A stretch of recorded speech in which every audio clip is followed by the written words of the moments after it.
ഇന്നപ്പോൾ വൈകുന്നേരത്തെ ഒരു വ്ളോഗാണ് കേട്ടോ. അപ്പോൾ നമുക്ക് കറി കിട്ടിയിരിക്കുന്നത് ചാളയുണ്ട്, അയിലയുണ്ട്. അപ്പോൾ നമ്മൾ കുഞ്ഞയിലയാണ്, അപ്പോൾ കുഞ്ഞൻ അയിലയാണ് കേട്ടോ ഇന്ന് വെക്കാൻ പോണത്. ചാളേനെ എടുത്ത് ഫ്രിഡ്ജിൽ വെച്ചിട്ട് അയില ഇന്ന് വെക്കാമെന്ന് ഓർത്തു. അപ്പോൾ രാവിലെ നമുക്ക് ഓൾറെഡി വേറെ കറിയൊക്കെ ഉണ്ടായിരുന്നു, എന്നാലും വൈകിട്ട് ഇവിടെ വേറെ കറി വെക്കാറുണ്ട് കേട്ടോ. അങ്ങനെയാണ് പതിവ്. അയിലയാണ് കേട്ടോ അപ്പോൾ എടുത്തത്. അയിലയാകുമ്പോൾ പെട്ടെന്ന് വെട്ടിക്കഴിയും. മറ്റേ ചാളയാണെങ്കിൽ കുറച്ച് ടൈം എടുക്കും, ചെതമ്പലൊക്കെ കളഞ്ഞ് പിന്നെ കുറച്ച് ടൈം എടുക്കും അയിലേനെക്കാട്ടി.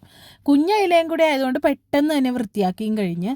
പിന്നെ ഈ വൈകുന്നേര സമയത്തൊന്നും അങ്ങനെ അധികം പണിയൊന്നും ചെയ്യാൻ തോന്നില്ല. ഇത് തന്നെ നമ്മളൊരു കണക്കിനൊക്കെ ആയിരിക്കും ചെയ്ത് തീർക്കുന്നത്.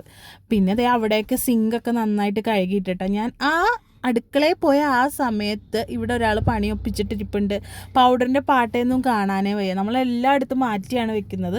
എന്നാലും ചില സമയത്തൊക്കെ നമുക്കറിയാതെ ഒരു അബദ്ധം പറ്റുമല്ലോ. ആ അബദ്ധത്തിൽ ആൾ മുതലെടുക്കും, എടുത്ത് ഫുൾ കൊട്ടിയിട്ട് അവിടെയൊക്കെ ഇട്ടിട്ടുണ്ട്.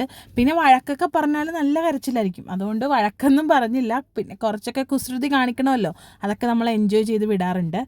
പിന്നെ വൈകിട്ട് കുറച്ച് തുണി ഉണ്ടാവും മടക്കാൻ. വൈകിട്ട് അങ്ങനെ വലിയ കാര്യമായിട്ടുള്ള പണിയൊന്നും ഉണ്ടാവില്ല. പിന്നെ രാവിലെയാണ് പണിയൊക്കെ, അതൊക്കെ നമ്മൾ രാവിലെ തന്നെ തീർത്തിട്ട് പിന്നെ വൈകിട്ട് അടുക്കളയിൽ കയറാറാണ് പതിവ്. പിന്നെ ഉള്ള തുണികളെല്ലാം അങ്ങ് മടക്കിയൊക്കെ വെച്ചു. അത് കഴിഞ്ഞിട്ട് പിന്നെ മെയിൻ പണിയാണ് വൈകുന്നേരത്തെ മേല് കഴുകിക്കൽ. രണ്ടുപേരെ മേല് കഴിക്കണം.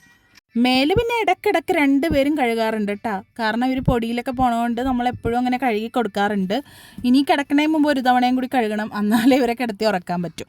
അപ്പോൾ അമ്മ പറഞ്ഞു എന്നാൽ പിന്നെ ഇന്നൊരു പച്ചക്കറിയും കൂടി എന്തെങ്കിലും വെക്കാമെന്ന് പറഞ്ഞിട്ട്. അപ്പോൾ നോക്കിയപ്പോൾ ഫ്രിഡ്ജിലാണെങ്കിൽ കോവയ്ക്ക കുറച്ചിരിപ്പുണ്ട്.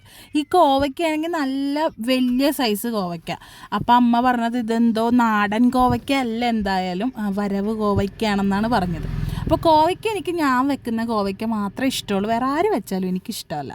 നന്നായിട്ട് ഇങ്ങനെ ഡ്രൈ ഫ്രൈ ചെയ്തെടുത്താൽ അടിപൊളി ടേസ്റ്റ് ആയിരിക്കും. ഞാൻ ഇന്ന് അത്രയും വെയിറ്റ് ചെയ്തില്ല, കുറച്ചായപ്പോൾ തന്നെ വെളിച്ചെണ്ണ ചൂടാക്കി ഇഞ്ചി, പച്ചമുളക്, വെളുത്തുള്ളി ഇട്ട് വഴറ്റിയിട്ട് മുളക് പൊടിയും മഞ്ഞൾപ്പൊടിയും കൂടി ഇട്ട് വഴറ്റിയിട്ട് നമ്മുടെ ഈ കോവയ്ക്കയും കൂടി